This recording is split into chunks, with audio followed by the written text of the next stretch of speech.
Ine Kenya Kwanza kusini Azimio mar mondo mianye chung mari nikech ang'eyo kendo joka to nitiere Kenya Kwanza Michael Lemakia bende ubro bedo kunyiso japiny. Nyaka sani pod an jakano. In jakano? Pok aweyo kano. Kano nitiere Azimio? Kano nitiere Azimio. Yes. Aya, kisera mar ombulu itimo nikech pok giwuok formally. To kata kamano gimiyo jokanyo margi teko mar wacho gima gidwaro ma ok gibedo gagged. Kamano. Makoro in Azimio koro? Ajakano. Ijakano. Aya, to ana wuon kaka an nawuok e Azimio. Igni dweche makadho badhi 8 mosekadho. Ok asebedo kadhi e weche Azimio. Koro an only loyal to my party.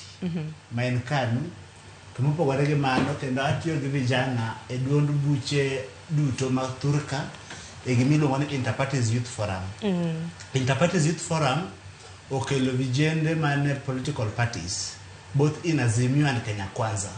Koro miyo samoro kiluonga e panel machalo kama an abro mana wacho ni adieri monengo wachni ma okarango ni ere koma duond bucha dwaro. Ero kama na nyagi mena penjo en mar mondo mi in bena ng'e chung mari nikech bena ng'e ni kisera mano mar keto mbi mag chama mopogoro pogoro osebede kitimo. ODM osebedo koro katime, UDA bende na time. Dwinjo kanyo kata mna gogo koro na wacho ni chal ka gima UDA kopo ODM mano chal mano mar recruitment. Awinjo na pachi kotende kod kisera mano mar manyo members manyalo riwore kod chama mopogoro pogoro pachoka. Wachaka ne gimar ODM no wacho ni sani kan ng'ato ntiere kod opande teknin igni 18 inyalo riwore kod chama margi.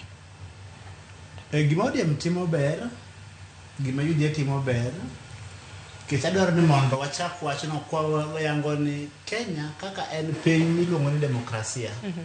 Kendo demokrasia mo oluwo thor mar katiba.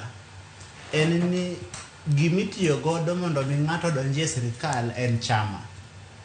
To chandruok mosebedo Thurka kumigini ma raria sanie en ni wan gi vyama mayomyom.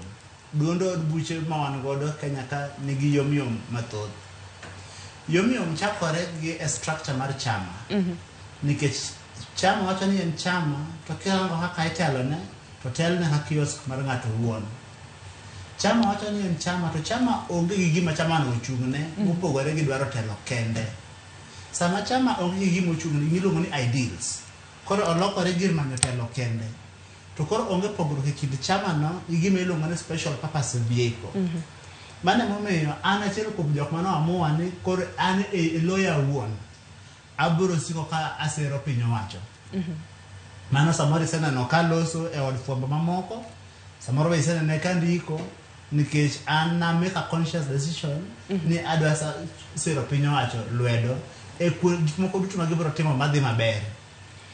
Lakini kairango jumbe 2-3 mokadho chien ka napogora gi paro mane yiero mane speaker ong'ado e bunge kowacho ni duond od bura mar duond od bura ma Jubilee mano wuok e Azimio mochako tiyo gi Kenya Kwanza koro oyange duond od bura e od bura kaka a parliamentary party. Gima mano timo en ni ka nikech gisanie to